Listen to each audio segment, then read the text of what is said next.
Comment sortir des fantasmes et autres idées qu'on se fait sur la réalité, surtout en ce moment, puisqu'il se passe énormément de choses et qu'il y a beaucoup d'inquiétudes. Donc il y a beaucoup de prédictions aussi qui viennent parfois du passé, qui viennent parfois très loin dans le temps jusqu'à nous pour nous dire que tout est catastrophique et que tout va mal se finir.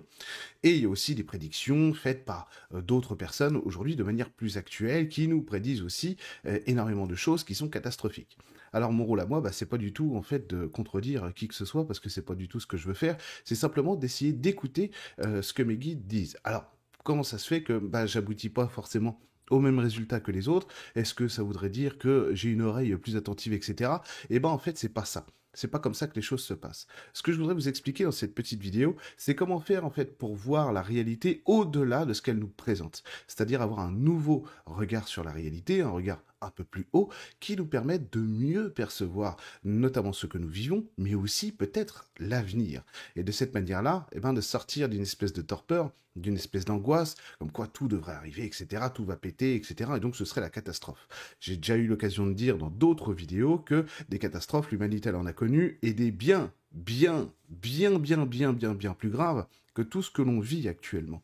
Donc ça veut dire aussi que, il faut parfois relativiser ce qui nous touche, parce que lorsque émotionnellement on est touché, lorsqu'on est profondément touché émotionnellement, on va avoir tendance parfois à créer un monde, notre monde, avec une très très haute intensité, ce qui ne nous permet pas, même lorsqu'il se passe du coup quelque chose d'important, de l'appréhender correctement.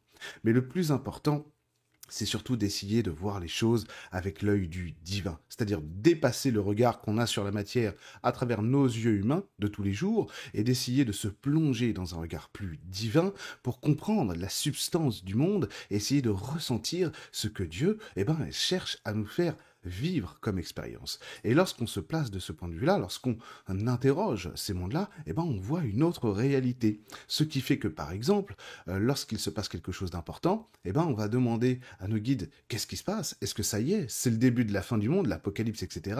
Et qu'eux vont nous dire non, il y aura un après, il y aura ci, il y aura ça, etc. Pourquoi est-ce que ça c'est possible? Pourquoi est-ce qu'on peut voir ça alors même que on pourrait dire on est en pleine Seconde Guerre mondiale, c'est pour le coup vraiment l'apocalypse? On se dirait tout simplement, puisque je ne regarde plus la Terre avec mes yeux d'humain, mais que j'interroge les yeux du divin, c'est un peu comme si, vous savez, ces mondes lumineux vous prêtez leurs lunettes à ce moment-là pour que vous voyez en réalité ce qui se passe. Oui, il va se passer des choses importantes. Oui, il va se passer des choses effrayantes, etc. Et pourtant, ça n'est toujours pas la fin. Et donc, vous voyez, l'idée, c'est d'essayer de ne plus se plonger simplement dans ce qui nous touche émotionnellement, ce qui va créer des leviers très intenses et très puissants qui vont colorer notre expérience de vie, mais plutôt de se placer au-dessus de ça pour comprendre finalement le cheminement. Et alors si on interroge le divin, normalement, ce que moi il me dit en tout cas, c'est que globalement, ça va bien se passer. Et c'est vrai que j'entends parfois des choses qui me sont rapportées par des amis, etc., ce que je peux vivre en séance aussi avec vous. Et qu'est-ce que ça dit en général? Ça dit que dans 30 ans, la plupart des choses qui nous effraient aujourd'hui, elles n'auront toujours pas eu lieu, quoi, tout simplement. Tout simplement. Et croyez bien que si je vous dis ça, c'est pas du tout pour me moquer ou quoi que ce soit, ou même pour critiquer, parce que ce serait quand même malvenu de le faire. Puis j'ai aucune légitimité à le faire. Non, c'est simplement pour vous rapporter un tout petit pourcentage de ce que je peux vivre au quotidien à travers ces visions-là, avec cette connexion au guide, et voir un petit peu ce que ça peut nous ramener sur la Terre. Est-ce que ça veut dire que tout va bien? Je suis pas certain qu'on puisse affirmer ça non plus, mais ça dépend de quel point de vue on se place. Si on se place du point de vue du divin, tout marche parfaitement comme il faut dans notre ascension personnelle à nous. Et pour tous ceux qui souhaitent que le monde change plus vite, malheureusement, c'est à nous de changer. Et si nous changeons, le monde changera. Malheureusement, ou plutôt heureusement d'ailleurs. Mais le monde changera. Et oui, ça change déjà très vite, parce qu'on pointe souvent du doigt tout ce qui va pas, et on oublie de regarder tout ce qui se fait d'extraordinaire sur cette planète, ne serait-ce que vous-même, aujourd'hui, toutes les pensées que vous avez, toutes les actions que vous faites pour tout simplement améliorer la situation, rajouter de la bienveillance, ici de la tolérance, travailler sur vous, etc., etc. Ça n'existait pas il y a 30 ans, tout ça. Tous ces gens-là n'existaient pas il y a 30 ans.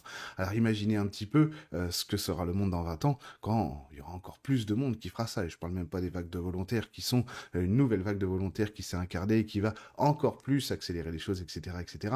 Mais l'idée de cette petite vidéo, c'est vraiment de se dire que tant que je vois les choses avec mon regard humain, je n'ai pas un regard stabilisé, stable sur ce que je suis en train de vivre ou sur ce que nous vivons en tant qu'expérience humaine. Par contre, lorsque je commence à me retirer de ce monde de mensonges et que je commence à méditer sur la volonté divine, alors là, on voit d'autres choses et on les ressent différemment.